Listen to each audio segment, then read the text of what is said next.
Hello everyone, স্বাগতম আমরা CSS Bangla টিউটোরিয়ালে আরেকটি ভিডিওতে।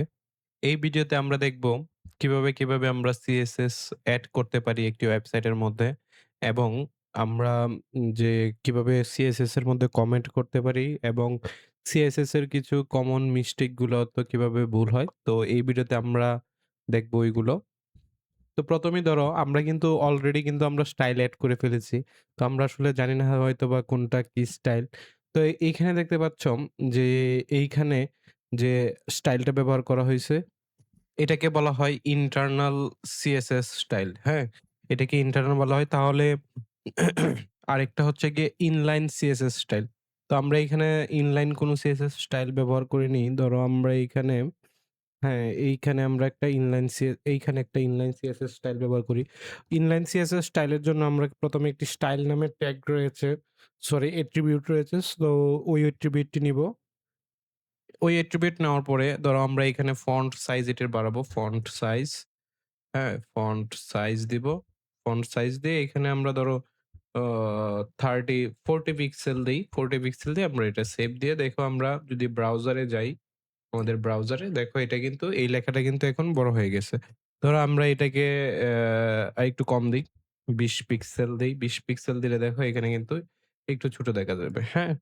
তো এই যে এইখানে যে এই স্টাইলটা দিলাম, এটাকে বলা হয় ইনলাইন স্টাইল। আর এটাকে হচ্ছে এইখানে আমরা স্টাইল ট্যাগের মধ্যে হেডের মধ্যে যে স্টাইলটা দিয়েছি এখানে, এটাকে বলা হয় ইন্টারনাল স্টাইল। তো আরেকটি স্টাইল রয়েছে সেটি হচ্ছে এক্সটার্নাল স্টাইল। সো ওইটি আমরা দেখার জন্য এক্সটার্নাল স্টাইল হচ্ছে গিয়ে এক্সটার্নাল আরেকটি আমরা সিএসএস ফাইলের মধ্যে ওই স্টাইলগুলো রাখবো এবং ওই স্টাইলটাকে আমরা এই index.html এর সাথে কানেক্ট করে দেব। সো এটা কিভাবে করে? আমরা ধরো এখানে হুম, আমরা একটা style.css নামে একটি ফাইল ক্রিয়েট করে নিই style.css। ধরো আমরা এইখান থেকে এখানে যে স্টাইলগুলো আমরা করেছিলাম এই সবগুলো আমরা এখান থেকে কাট করে তারপরে এইখানে হুম, এখানে আমরা দিয়ে দেই। ধরো এটি নাই, এখন নাই ঠিক করলাম। এটা আমরা সেভ করে এখন আমরা এই স্টাইল ট্যাগটিকে বাদ দিয়ে এখানে যদি আমরা সেভ করি, সেভ করে আমরা যদি আমাদের যে ওয়েবসাইটে যেটি রয়েছিল ওয়েব পেজটি ওইটি ওপেন করে দেখি দেখো এখান থেকে কিন্তু সব স্টাইল চলে গেছে। তো আমরা এটা কিভাবে এই স এই ফাইলটা এক্সটার্নাল যে ফাইলটা এটাকে আমি কিভাবে এখানে লিঙ্ক করব। সো এটা লিঙ্ক করার জন্য কিন্তু আমাদের লিঙ্ক নামে একটি ট্যাগ রয়েছে। তো এই যে দেখতে পাচ্ছ লিঙ্ক নামে যে ট্যাগটা আমাদেরকে সাজেশন করছে ওই লিঙ্ক নামে এটা। আমরা এখানে দিব অ্যাম রিলেশন, REL তে বোঝায় রিলেশন।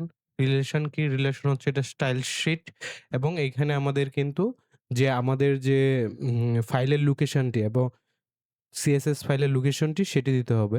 তো ওইটা যদি আমরা এখানে দিয়ে দেই, তো এটা দিয়ে দেওয়ার পরে এখানে আমরা সেভ দেই লোকেশনটা দিয়ে এবং আমরা কিন্তু রুট ফোল্ডারে রেখেছি তো ডট স্ল্যাশ দিয়েই আমরা স্টাইল শিট সিএসএস ওইটা পেয়ে যাবো। তোমরা যদি এইখানে ধরো আরেকটা ফোল্ডারের মধ্যে রাখতে তাহলে কিন্তু এইখানে আরেকটি ফোল্ডারের মধ্যে গিয়ে আমাদের এই ফাইলটি সিলেক্ট করতে হতো। এখন আমরা সেভ করে যদি রিলোড করি দেখো আমাদের কিন্তু স্টাইলগুলো এসে গেছে। আমরা কিন্তু এই পেইজে শুধু এই যে এই স্টাইলটা ছাড়া আর কোনো স্টাইলই করি নাই। ইনলাইন স্টাইল ছাড়া। কিন্তু দেখো আমরা কিন্তু ওই যে ফাইলের মধ্যে যে স্টাইলগুলো করছি এগুলো কিন্তু এখানে চলে এসেছে। তো এটা হচ্ছে গিয়ে এক্সটার্নাল সিএসএস। আমাদের এক্সটার্নাল সিএসএস কেন প্রয়োজন হয়? ধরো আমাদের ওয়েবসাইট যখন অনেক বড় হবে, আমাদের সিএসএস কোড কিন্তু অনেক বড় হবে। তো আমরা কিন্তু সব এইখানে যদি করি, সব এক ফাইলের মধ্যে করতে যাই তাহলে আসলে হযবরল লেগে যাবে। তো আমরা সিএসএস ফাইলগুলোকে আলাদা রাখার জন্য আমরা কিন্তু একটি এখানে নতুন করে একটি অ্যা ফাইলের মধ্যে সিএসএস ফাইলের মধ্যে আমরা স্টাইলগুলো করে থাকি। তো এখন আমরা দেখি আমরা কিভাবে কমেন্ট করতে হয়। ধরো আমরা এখানে লিখলাম, "This is a কমেন্ট।" হ্যাঁ? এটাকে কমেন্ট করতে হয়। সিএসএস এ কমেন্ট করার জন্য ১ম এই হচ্ছে গিয়ে আ ব্যাকস্ল্যাশ তারপরে স্টার চিহ্ন, তারপর যে কমেন্টটা করতে হয় ওইটা। এটা কিন্তু যে তোমরা চাইলে এখানে মাল্টিপল লাইনও করতে পারো। এখানে যদি আমি কিছু লিখি ওইটাও কিন্তু কমেন্ট হিসাবে গণ্য হবে। কমেন্ট আসলে কেন প্রয়োজন সেটা তোমরা হয়তো জানো। না জানলেও কমেন্ট হচ্ছে গিয়ে বিভিন্ন ইনস্ট্রাকশন দেওয়ার জন্য যে এই স্টাইলটা কি সে একটু ডিটেইলস এখানে লিখার জন্য। অর্থাৎ তোমার পরবর্তী ডেভেলপমেন্ট এর হেল্প এর জন্য কিন্তু আমরা কমেন্ট করে থাকি। তো এখন আসো আমরা কমেন কমন কিছু মিস্টেক আছে যেগুলো আমরা আসলে হুম সিএসএস এ আমরা দেখতে পাই। যেমন ধরো আমি যদি এইখানে যে এইখানে ইনভাইটেড কমা যদি আমরা না দিই, হ্যাঁ? দেখো এখানে কিন্তু বিএস স্টুডিও আমাদেরকে কিন্তু ইরর দেখা যাচ্ছে।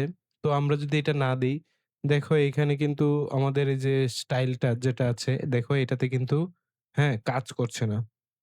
আমরা আবার যদি এইখানে আমরা এটি দিয়ে দিই, দিয়ে সেভ করি, দেখো কিন্তু এইখানে কিন্তু আমাদের স্টাইলটা চলে আসছে। তো এইরকম আরো অনেক ভুল রয়েছে। যেমন আমরা যদি কালার নামটা যদি একদম কালার না দিয়ে ওটা না দেই, এটাও কিন্তু একটা এরর। আরো দেখা যাচ্ছে যে আমরা এখানে যে পিক্সেলের মানগুলো দিচ্ছি, হ্যাঁ? ওটা যদি মাইনাসে দেই, মাইনাসে দেওয়া যায় কিন্তু উইথ এর ক্ষেত্রে কিন্তু মাইনাসে দেওয়া যায় না। যেমন এইরকম আছে আরকি যে এইরকম স্পেলিং মিস্টেক অথবা ভ্যালু গুলা দিতে গিয়ে ভ্যালু প্রবলেম ওইগুলাতে হচ্ছে গিয়ে সিএসএস এ কিছু এরর দেখায়। তো আমরা নেক্সট ভিডিও থেকে আমরা বিভিন্ন স্টাইল সম্পর্কে দেখব এবং কিভাবে কি স্টাইল করতে হয় আমরা বর্ডার তারপরে হচ্ছে কালার, ব্যাকগ্রাউন্ড কালার এগুলো নিয়ে নেক্সট ভিডিওতে দেখব। তো সেই পর্যন্ত ধন্যবাদ। দেখা হবে নেক্সট ভিডিওতে।